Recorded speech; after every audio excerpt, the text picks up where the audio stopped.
Sore semua dapat petunjuknya tentang rezeki itu datang dari satu, Tuhan. Dua, karena kita bekerja. Tiga, mungkin di masa lalu kita itu suka berbagi dengan orang lain, ataupun kita nggak sengaja nih berbuat hal-hal yang baik, jadi berbuah keberuntungan ataupun berbuah rezeki dari arah yang nggak kita sangka-sangka.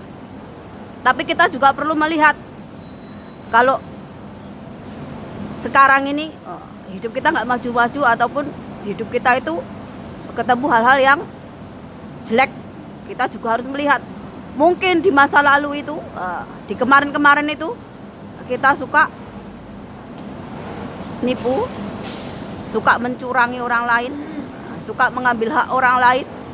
Kita berpikir bahwa Tuhan gak melihat, orang lain gak melihat, hanya kita yang tahu.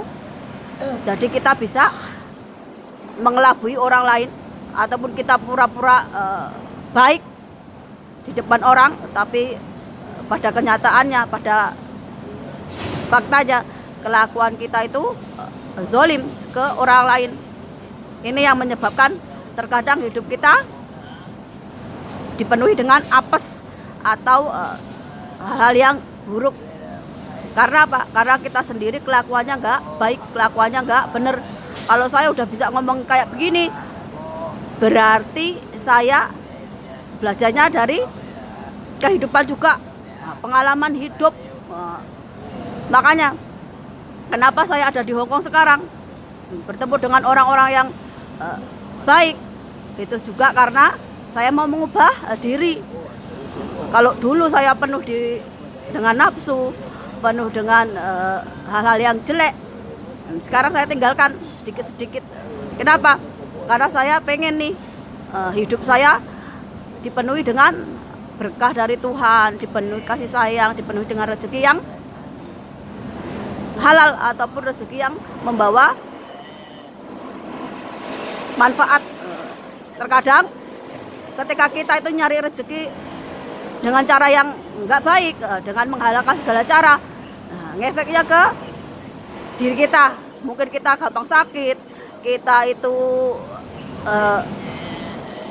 rumah tangganya berantakan, atau anak-anaknya jadi pecandu dari narkotik atau hal-hal yang sebagainya. Karena apa? Karena kita selalu menanamkan hal yang jelek dari hal yang sepele. Mungkin bagi orang lain nyari rezeki itu pakai cara apa aja, yang penting menghasilkan uang. Tapi yang orang nggak tahu bahwa dari mana kamu mendapatkan rezeki itu akan dimintai pertanggungjawaban.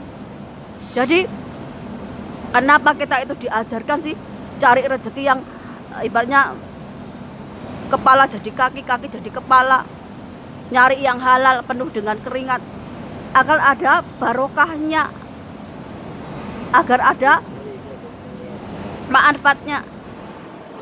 Tapi kalau memang kita kalau nyari uang yang gak halal ataupun yang gak baik, itu cepat sekali dapatnya. Contohnya ngerampok itu cepet, ngambil hak orang lain atau nipu orang lain cepet. Tapi akibatnya gak cuma ke kita, tapi ke anak turun kita juga bisa. Karena apa? Karena anak turun kita juga menikmati hasilnya. Jadi kalau Pak Prabowo bilang koruptor, kasihan anak-anaknya, jangan sampai disita aset-asetnya ataupun dibangkrutkan. Tahu nggak bahwa ketika kamu itu mengambil hak orang lain, ataupun kamu itu mencuri hak orang lain, terus kamu kasih buat ngasih makan anak istrimu, untuk foya-foya, untuk jalan-jalan, untuk kemana-mana, bahwa dosanya, akibatnya, karmanya itu juga akan jatuh ke anak istrimu, keturunanmu. Padahal pelakunya cuma kamu sendiri, tapi akibatnya ke keturunan kita. Karena apa? Karena mereka juga menikmati. Bahkan ketika mereka tahu bapaknya koruptor, ibunya koruptor, Mereka bangga. Karena apa? Karena uangnya, karena hartanya nggak habis 7 turunan. Ini pola pikir orang Indonesia itu yang perlu diubah. Kalau kalian kasihan itu ke rakyat kecil, ke yatim piatu, ke orang-orang jompo, ke orang-orang yang memang benar-benar membutuhkan, bukan ke anak keturunan koruptor dikasihani, sedangkan mereka mengambil hak orang lain. Ini yang banyak sekarang dilakukan oleh pemuka agama. Yang haram itu dihalalkan, yang nggak baik itu dibaikkan, yang nggak bener itu malah dianggap bener. Makanya sampai ada polisi yang pakai narkoba cuma dihukum sholat, kan nggak nyambung. Aku jadi heran sama orang Indonesia ini, otaknya di mana?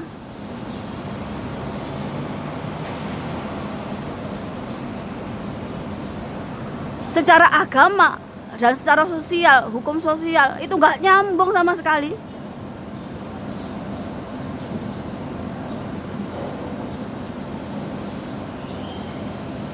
Bukan nggak cinta Indonesia. Kalau saya mengkritik itu malah karena saya seneng sama Indonesia, tapi saya nggak suka kelakuannya, mulai dari pejabatnya, pemimpinnya. Bukannya ngasih rakyatnya itu hidup makmur lebih baik lagi, tapi apa? Rakyatnya malah tambah hidup menderita. Nah, kalau pejabatnya korupsi, rakyatnya itu jadi maling, jadi begal, jadi penipu. Sama sekali dah baik, sumpah.